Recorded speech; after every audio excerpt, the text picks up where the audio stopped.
Laura. Your reading was very enjoyable to listen to. And yes, just give me your schedule and I'll try to make it as much as I can to your expenses. Time to pursue with our second writer. We're going to listen to three of the next writer's texts. He is a recipient of a Kundiman Fellowship, a William D.P. Fellowship, and an individual artist grant from the San Francisco Art Commission. His poems have been accepted for publication in Generations and Rhino, among others. He resides in San Francisco. Please welcome Dan Lowe.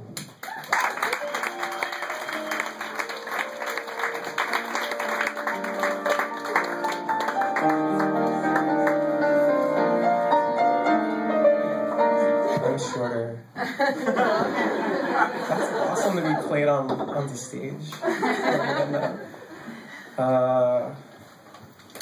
What up, bassman? Yeah. It's feeling good. Am I speaking too low? Or should I eat the mic? Eat it. That's right. My opponent's in the front row. I have 3 poems for you, and I guess I'll just start.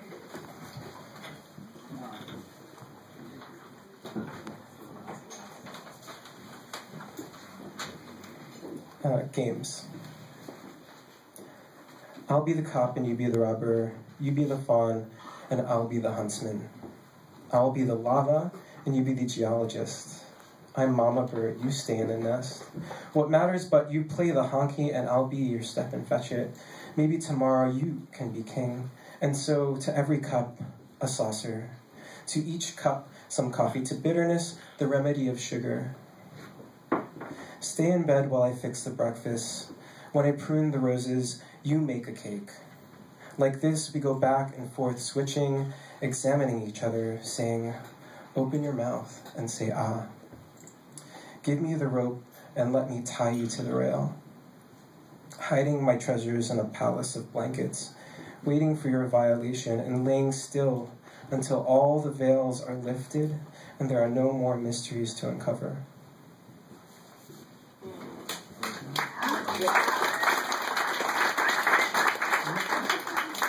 After. For real. Yeah, I was like, I'm gonna bring it way down tonight. Split. That's like bracing myself. And especially since this is so high. Damn, girl. Okay. Split. I'm fucking you and you're panting and smiling and saying you want it deeper. You want it bad. You want to be split in two. You want me to tear you like a branch. You want to feel it all as you let out small whimpers. And the man in the corner comes closer. Puts his balls by your mouth so you lap at it. Hungry for the taste of sweat and coarse wool of scrotal hair, drool runs down your chin with each pass of your tongue and thickens the girth of his cock, and the man says, fuck yes. And the trail down your chin reminds me of slugs glistening on the pavement, creeping away from blades of patchy grass in the summer. And I remember the episode from Public Broadcasting Channel on slugs, made possible by the Helena Rubinstein Foundation, which told me that as slugs mate, they grapple with each other to try to chew each other's penises off, leaving one left as a female. And as you jack off your hardening sex under me, unnatural sweat trickles from my brow. You tell me to flip. Ow. Alright. So what's up? Okay. An embrace. What drives us from our families out the door to confront the wind and all the dust swept up into flight around us on our walks to the bar, the pool hall, the video arcades, looking for a different kind of touch. The darkness of stained wood, grease furring the walls, the space behind the dartboard left clean. We make out the hole left in the paneling, covered over by a poster of a nude woman stuck to the wall by duct tape. maybe a little spit. This is where my fist was. This is where I entered architecture, installed my imprint in the skin of this place, pressed my back to the sawdust, spread about the floor, had my neck held so tightly in the hands of a blue-eyed trucker that my face went numb, my body slack for the taking. It seemed so easy to let this man hold me, let him carry me like a tired child, to allow the weight of my longing to linger in the pool of this man's strength until there was nothing left to consider. Thanks, guys.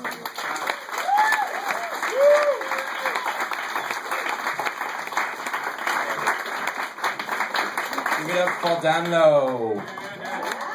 That was kinky.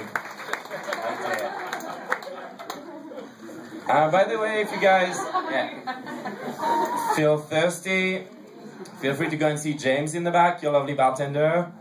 All right, and remember you have to tip him 75%. That's the rule in the mission. These people need to leave, you know. Let's keep it rolling with our third writer of the night. She studies and teaches writing at San Francisco State University. Her work has appeared in Bourbon Pen, The Drabblecast, and the New York Law Reporter. And when not storytelling, writing, or standing on her head, you can find her at carsonbeker.com. Please welcome Carson Beker.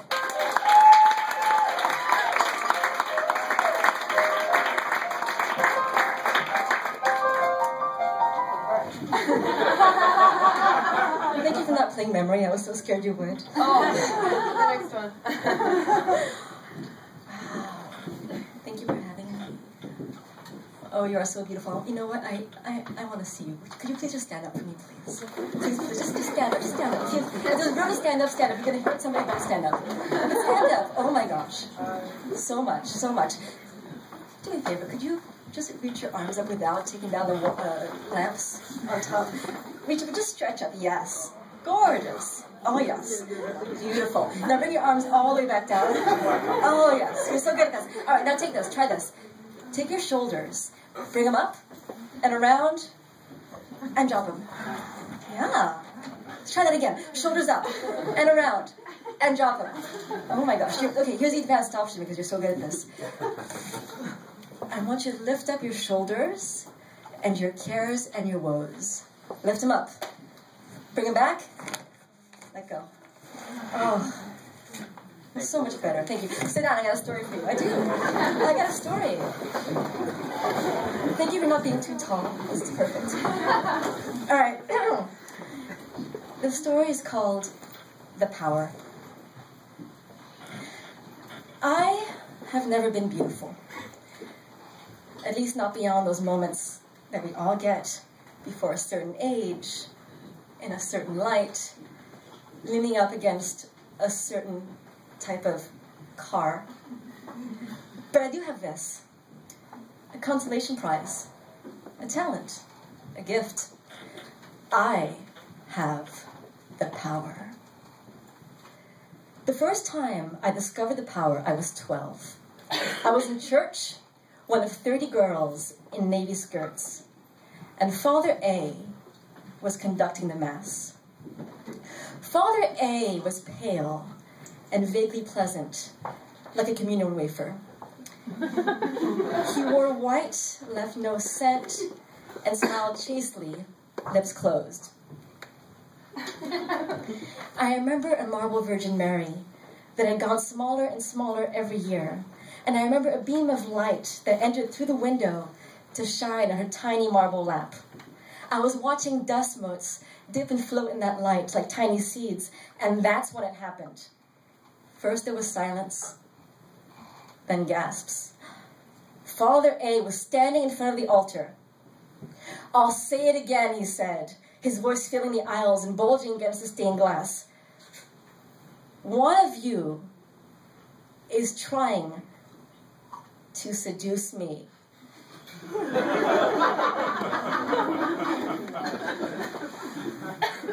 "One of you girls is leading me into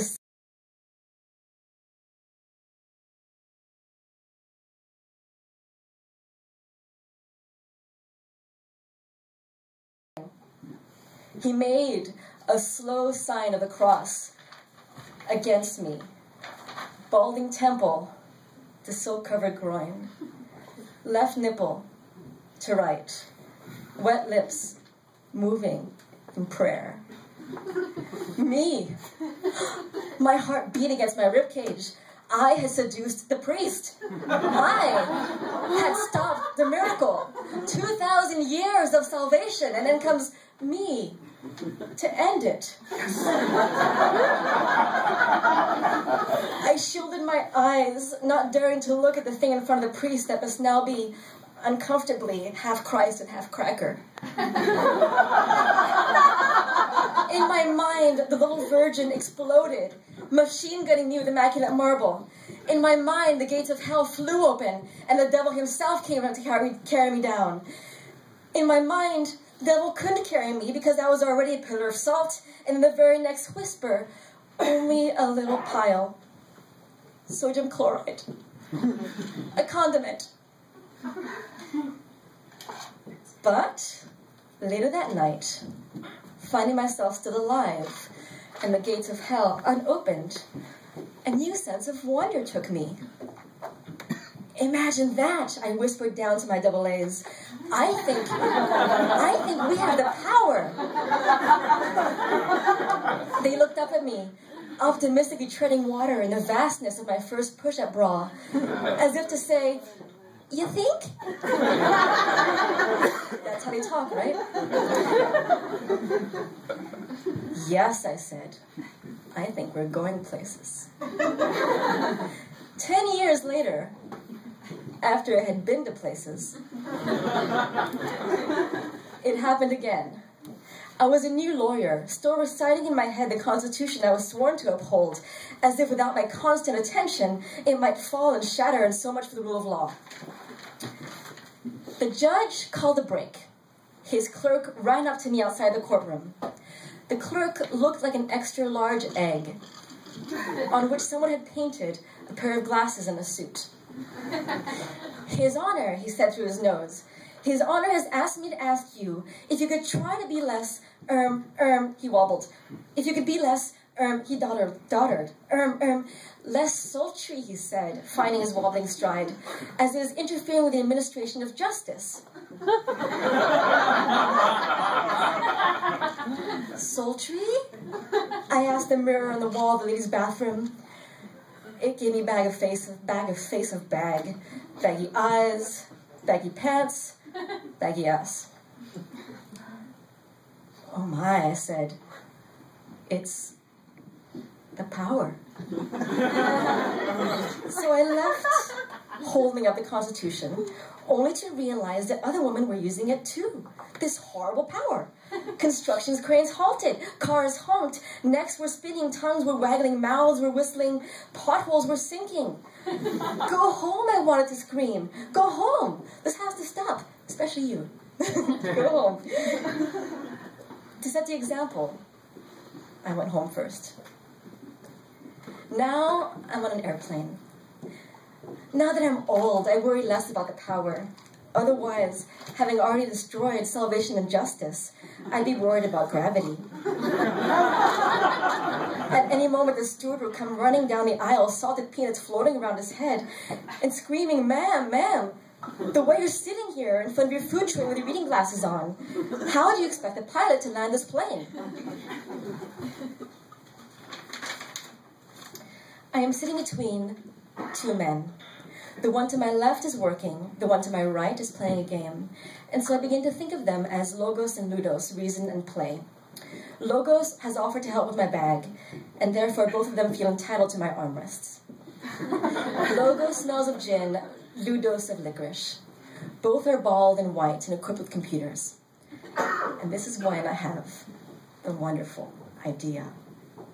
So simple. I'm going to give up the power. I don't want it anymore. I'm going to give the power back to these men. And this is how I will do it.